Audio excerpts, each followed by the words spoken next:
எல்லோருக்கும் வணக்கம். நான் தான் உங்கள் இன்பா. நம்ம சேனலை பார்க்குற எல்லோருக்கும் ரொம்ப நன்றி. அப்படியே மறக்காம நம்ம சேனலை சப்ஸ்கிரைப் பண்ணிடுங்க.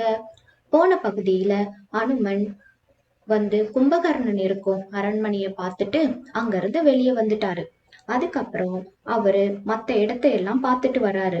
அந்த நகரத்துல நிறைய மாடங்கள், கூடங்கள், ஆடல் அரங்குகள், சபா மண்டபங்கள், தேவாலயங்கள் அப்படின்னு வித்தியாசமான சாலைகள் இருந்துச்சு. அந்த இடத்துல எல்லாத்துலயும் சீதா பிராட்டியை தேடி பார்த்தாரு.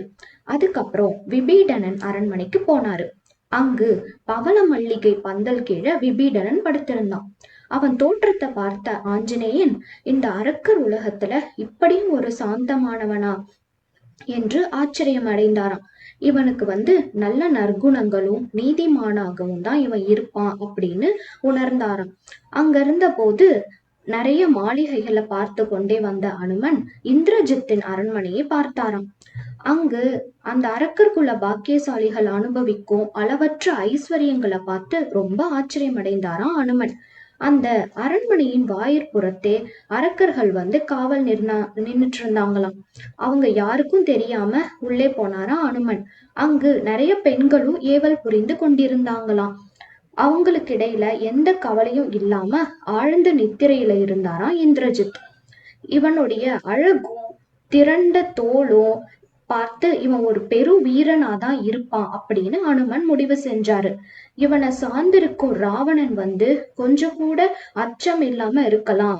ராமரும் லக்கோரரும் இங்க போர் புரிஞ்சா இவர்களிடம் சளைக்காம இவன் பல நாள் போர் புரிவான் அப்படின்னு தனக்குள்ளே சொல்லி கொண்டே வந்தாரு அனுமன். அதுவரை தன்னை எந்த காவலரும் பார்க்காததை நினைச்சு அனுமன் மகிழ்ந்தாரு. சரி, இப்போ நேரம் கழியுது, விடியறதுக்குள்ள நம்ம சீதா பிராட்டியை தேடி பார்த்துடணும் அப்படின்னு சொல்லிட்டு வேகமா போனாரு. அதுக்கப்புறம் அங்கிருந்த அதிகாயன் முதலிய ராவணன் புதல்வர்கள்ல பார்த்தாரு.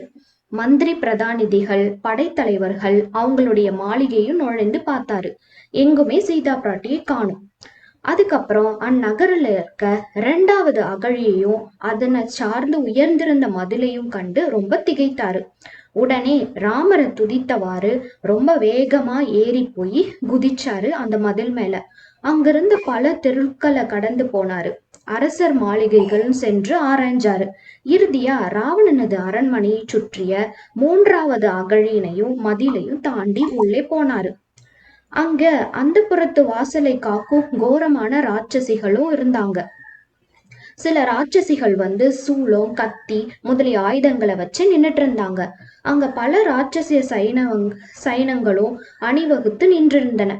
அங்க வரிசையாக அநேக அழகான சித்திர வேலைப்பாடுள்ள மாளிகைகள் இருந்தன. அந்த மாளிகைகளின் வாசல்கள் திறந்தேதான் இருந்தது. அங்க நிறைய பேரு மது குடித்து முடிச்சுட்டு பானங்களை அங்கங்கே போட்டிருந்தாங்க. அநேக ரத்தின பாத்திரத்திலான பானங்கள் இருந்தன. குடிவெறியால் கூத்தாடும் பெண்களுடைய சிலம்பொலிகளும் ஒட்டியான சலங்கைகளும் இனிய ஒலிகளை எழுப்பிச்சான். அங்க இருந்தவங்களை எல்லாரையும் பார்த்துட்டு சீதா பிராட்டியாரையும் தேடிக்கிட்டு போனாராம் அனுமன். இதுதான் இன்னையுடைய கதை. இது வரைக்கும் கதையை கேட்டதுக்கு ரொம்ப நன்றி.